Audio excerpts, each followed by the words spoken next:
भन्नु फेरि के राख्नु नाम के नाम यो आमाको अचार आमाको आशीर्वाद आमाको ल आमाको आशीर्वाद आमाको अचार राख्ने ल त ल अझै खाऊ न त्यो त्यस गरे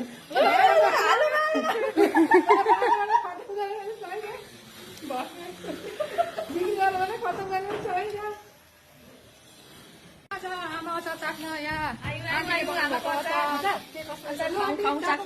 खाऊ के कस्तो छ यो त आमको अचार रहेछ अरू के को अचार छ नि साह्रै मिठो मिठो मिठो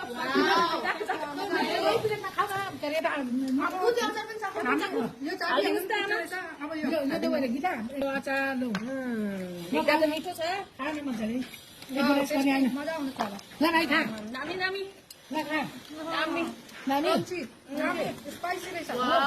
बडा मजा आयो मजा आयो ल हामीलाई पनि अर्डर है हाम्रो पनि दिनु पर्यो हामीलाई पनि अब दुई भयो भने हामीलाई पनि आमको अचार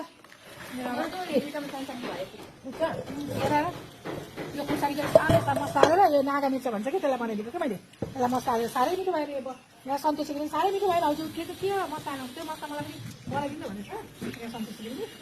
ल ल भने मलाई चाहिँ यो चिकनको अचार चाहिँ मन पऱ्यो यो चाहिँ मलाई यो चाहिँ ल्याउँछ यहाँ पनि अर्डर दिनु सक्नुहुन्छ जला जला चाहिन्छ खायो भने दिन्छु कि आमाको अचारको रेसिपीमा गएर मिठो भयो मिठो भयो त आमको उसको कस्तो भयो पानी